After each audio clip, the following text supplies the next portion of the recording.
ఎక్కడికో వెళ్ళినట్టున్నావు కదా? పిల్లల్ని తీసుకొని మీ ఆయనని తీసుకొని అనుకుంటున్నారు కదా? అదేనండి, ఈరోజు కొత్త సంవత్సరం కదా.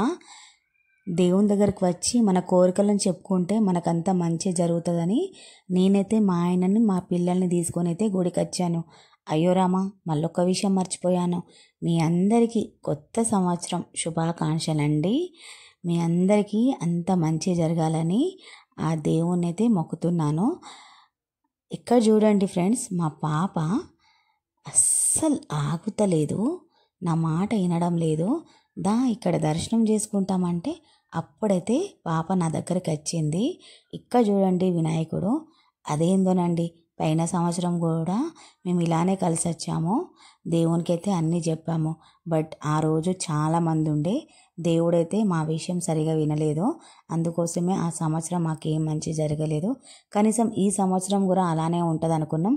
కానీ అమ్మా దేవుడా, ఈ సంవత్సరం అయితే ఇక్కడ గుడిలో ఎవరు లేరు, ఇప్పుడైతే దేవుడు మా మాట వింటాడైతే అనుకున్నాను. ఇక్కడ చూడండి ఫ్రెండ్స్, మా పాప కూడా నాకు సపోర్ట్గా ఈరోజు చాలా దేవునికి అయితే అన్నీ చెప్పుకుంటుంది. మా మమ్మీ బాధలు కష్టాలు అన్నీ తీర్చాలని. ఫ్రెండ్స్, ఇక్కడ మా బాబు కూడా చెప్తుంది, అన్నయ్య ఇలా దండం పెట్టాలి, ఇలా మొక్కాలని. ఫ్రెండ్స్, మీరైతే కొత్త సంవత్సరం ఎక్కడికి వెళ్ళారో నాకైతే కామెంట్ చేసి చెప్పండి. Okay friends.